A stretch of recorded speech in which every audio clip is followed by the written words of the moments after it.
I had a 3-year-old boy come in after he ate a quarter. It's actually a pretty common complaint in the emergency department. Kids eat a lot of money, and it turns into really expensive money.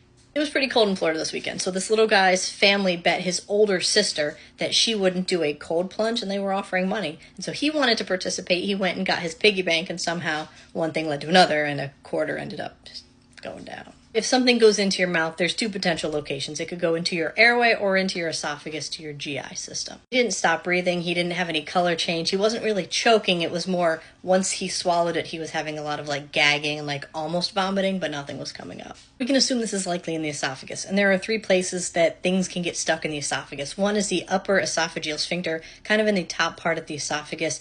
The other one is where the aorta kind of bumps into the esophagus a little bit in the mid-esophagus. And the other is in the lower part of the esophagus right before it goes into the stomach. Younger kids especially, we always have to be concerned about button batteries because they are circular and metallic, and if they get stuck in the esophagus, they can burn through and cause some pretty significant issues.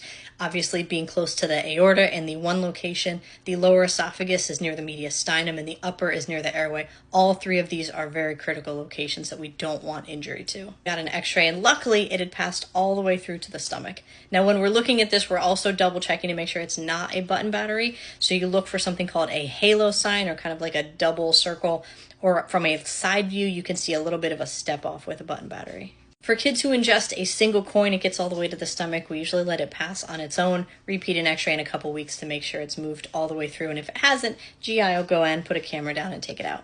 Don't play when it comes to button batteries and magnets. They can both have life-threatening complications to kiddos.